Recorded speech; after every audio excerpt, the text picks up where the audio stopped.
अस्सलाम वालेकुम वरहमतुल्लाहि वबरकातुहू। जय भीम, जय भीम, जय मल्हार।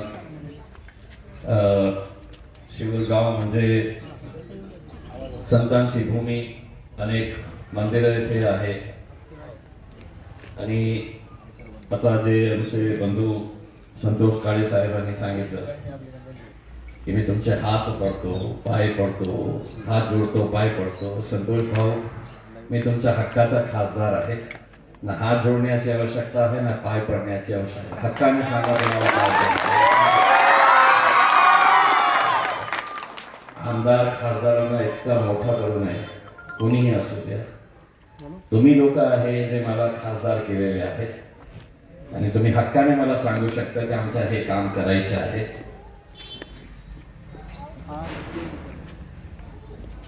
शिवल गांव के अंदर इतने सारे मंदिरें और संतों की भूमि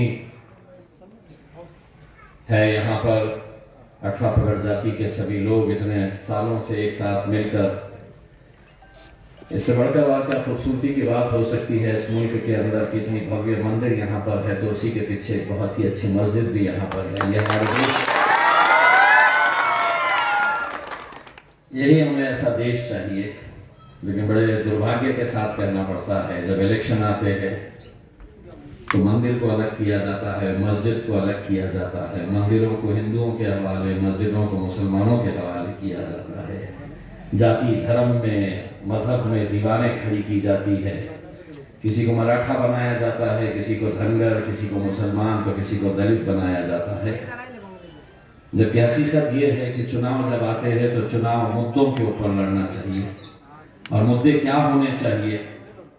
तो मुद्दे बेरोजगारी का होना चाहिए, मुद्दे किसानों के होना चाहिए, किसानों की आत्महत्या का मुद्दा होना चाहिए, किसानों की फसल को कैसी अच्छी कीमत मिल सकती है इसके ऊपर होनी चाहिए। हमारा शिक्षण विभाग जो है उसको कैसा बेहतर बना सकते हैं, हमारी आरोग्य सेवा को हम कैसे बेहतर बना सकते हैं, इन मुद्दों के ऊपर चुनाव होना चाहिए। लेकिन पिछले 20-25 सालों से आप जानते हैं, मैं देश के बारे में तो नहीं कहूंगा, मैं अपने जिले के बारे में कहता हूं। चुनाव आया कि फिर मुझे मुसलमान कर दिया जाता है, चुनाव आया कि फिर मुद्दा क्या रहता है? पानी का मुद्दा नहीं रहता है, किसान का मुद्दा नहीं रहता है। मुद्दा क्या रहता है कि तुम्हारा खान पाहिजे का बाण पाहिजे। 5 साल इन मुद्दों के ऊपर हम जिंदा नहीं रह सकते हैं। लोकसभा वो जगह है कि जहां पर देश के कानून तय किए जाते हैं। या आने वाले वक्त के अंदर हम हमारी बच्चियों को अगर पढ़ाना है तो उनके लिए हम कौन सी स्कीम्स ला सकते हैं ताकि वो स्कूल जाए, कॉलेज जाए, पढ़े। बेरोजगारी को दूर करने के लिए हम क्या कर सकते हैं, इसके ऊपर चर्चा होती है। हम हमारी महिलाओं के लिए क्या कर सकते हैं, हम हमारे बुजुर्गों के लिए क्या कर सकते हैं, इसके ऊपर वहां पर कानून बनाए जाते हैं। लेकिन इलेक्शन का मतलब यह हो गया है कि जिसके पास पैसा है, पैसे का इस्तेमाल करो और लोकसभा में पहुंच जाओ। जिसके बाप दादा कभी राजनीति के अंदर थे, दादा खासदार तो बाप भी खासदार तो बेटा भी खासदार, घरानी शाही जो चलते आती है उसके ऊपर पूरी राजनीति। 80% देश के जो खासदार है, 80% जे देशातले जे खासदार आहे, वेगवेगळ्या राज्यातून, वेगवेगळ्या पक्षातून, वेगवेगळ्या जातीतून येणारे जे खासदार आहे, त्यांना बरोबर लिहिता येत नाही, बोलता येत नाही, काय चाललेलं आहे त्यांना कळत नाही। मग कोणत्या आधारावर निवडून येतात? सर्वप्रथम जातीच्या आधारावर। माझी जातीचा आहे मग मतदान करायला पाहिजे। मग तो 4थी पास असेल, 6वी पास असेल, 8वी पास असेल, जातीचा आहे, माझी जातीचा आहे, तर कोणीही असू द्या, मतदान आपल्या माणसाला। हेच निकष। मग शिक्षणाची काही गरज नाही। मी खूप लांब जाणार नाही। यावेळी सुद्धा जे खासदारकीसाठी उभे आहेत यांची शैक्षणिक पात्रता काय आहे? एक 6वी पास आहे, दुसरा 8वी पास आहे, 2 10वी पास आहे, एक सिंपल ग्रॅज्युएट आहे. मी हे बोलत नाही की मी खूप शिक्षित आहे. मी ट्रिपल पोस्ट ग्रॅज्युएट आहे, MCOM MBA MMC जे मी केलेलं आहे. पण याचा अर्थ हे नाही आहे की मी जगातला सगळा हुशार माणूस आहे. मी आज तुम्हाला हे सांगण्यासाठी आलेलो आहे, मी तुम्हाला मत मागण्यासाठी आलेलो नाही. मी तुम्हाला हे सांगण्यासाठी आलेलो आहे की माझ्यापेक्षा कोणी चांगलं असेल, जे तुमचे मुद्दे लोकसभेमध्ये चांगल्या रीतीने मांडू शकतो, माझ्यापेक्षा जास्त शिकलेला असेल, तर मला मतदान करण्याची आवश्यकता नाही आहे. त्याला मतदान करा. पण फक्त जातीचा, धर्माचा, मजहब, मेरे मजहब का है, मेरा है, माझ्या जातीचा आहे, त्याला मतदान काही कामाचं नाही. 80% खासदार फक्त बसायला येतात तिथे. 80%. सगळ्यात जास्त शिकलेले कुठलेच खासदार, तर जे साऊथचे, केरळ असू द्या, तामिळनाडू असू द्या, खूप शिकलेले खासदार. आमच्यापैकी महाराष्ट्रामध्ये पण 48 खासदार आहेत. बोलणारे किती? तुम्ही ऐकत असेल, पक्ष कोणताही असू द्या, पण अमोल कोल्हे राष्ट्रवादीतला आहे, पण चांगला बोलतो, चांगले मुद्दे उपस्थित करतो. मग दुसरं सुप्रिया सुळे, पक्ष कोणताही असू द्या, चांगला बोलते. मग नौटंकी करणारे ही खासदार आहे. फक्त नाटक आणि नौटंकी करणारे नवनीत राणा सारखे पण आहे.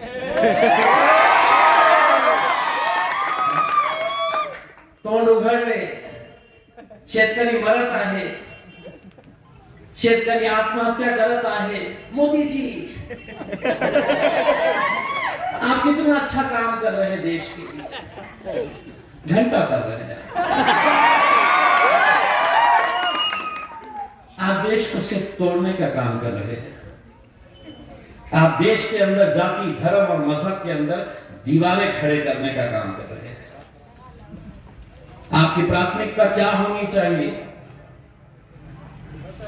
शिवूर गांव के अतराफ में जितने जिला परिषद के सरकारी स्कूल है, जे सरकारी शाळा आहे, मी जिल्हाधिकाऱ्यांना सर्वे करायला लावलं की सांगा मला की माझ्या जिल्ह्यामध्ये किती अशी शाळा आहे की ज्याच्या खोल्यावर पक्के छत नाही आहे.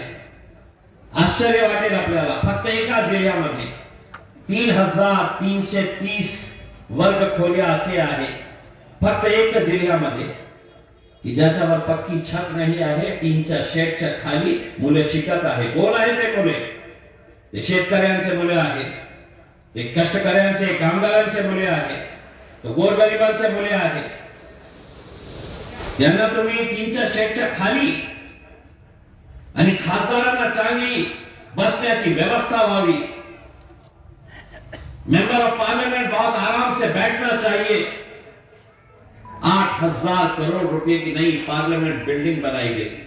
8,000 कोटी रुपयाची. उद्घाटनासाठी जे आमची शेड्यूल्ड ट्राईबची आदिवासी राष्ट्रपती नवीन पार्लियामेंट बिल्डिंग येथे, आणि काहीच अंतरावर राष्ट्रपती भवन, पण तिला बोलवण्यात आलेलं नाही उद्घाटनासाठी. उद्घाटनामध्ये कोण फिरत होते नवीन पार्लियामेंट बिल्डिंग मध्ये? कंगना रनौत मॅडम फिरत होते. तो आदिवासी महिलाला आम्ही राष्ट्रपती केलं, आणि त्याच्यानंतर आम्ही तिचा अपमानच करत राहणार. हे सरकारचं धोरण आहे, आणि कोणीतरी विचार करण्याची आवश्यकता आहे, प्रश्न मांडण्याची आवश्यकता आहे.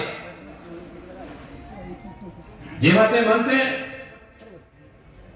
कि 30 मार्च 2022 तक हम इस देश के अंदर हर बेघर को घर देंगे. ऐकलं का भाषण त्यांचं? कोणाचं? भाई और बहनों, भाइयों और बहनों, 30 मार्च 2022 तक इस देश में हर बेघर को पक्का घर दिया जाएगा। और सिर्फ घर ही नहीं, घर में नल में जल। मेरा बात 2000 जो आपने प्रधानमंत्री आवास योजना के अंदर बनाए हैं, एक घर बता दीजिएगा। इतकं बोलणं खूप हिम्मत वाटते आजच्या काळात, नाही तर 300 बसलेले आहे समोर। फक्त काय करायचं, ओरडायचं। कारण तो मेरे आपको मालूम है कि देश के अंदर कितने लाख घर बनाए हैं मोदी जी ने? मेरे नहीं मालूम, मैं देश का नेता नहीं हूं। मैं इस देश के एक लोकसभा क्षेत्र का खासदार हूं और मैं सिर्फ अपने खासदारकी का जो क्षेत्र है, मैं वहां की बात कर रहा हूं।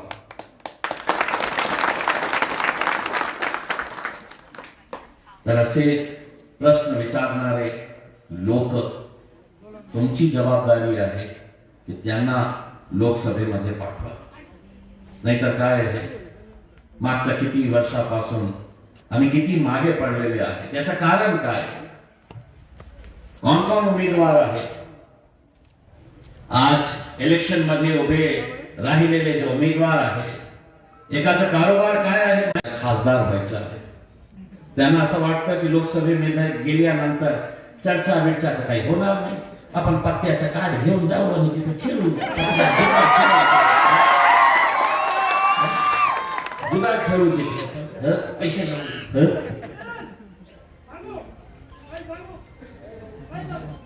अफसर खान को बोल रहे हो, अफसर खान का बोल रहा हूँ। आहे का इथे दारूचं दुकान पण आहे का? दुसरे खासदार ज्यांना व्हायचं आहे, नाही बसा बसा बसा बसा बसा, काय नाही।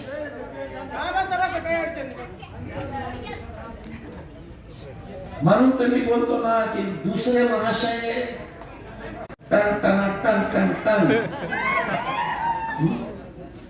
खासदार व्हायच्या साहेबांना खूप पैसे कमवले, 15-17 दारूचे दुकाने, महाराष्ट्राचे मंत्री असताना।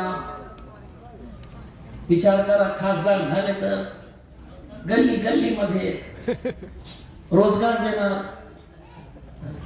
सगळे दारुडे पडे, मग एक येणार असेल, हे काय कुठे गेला,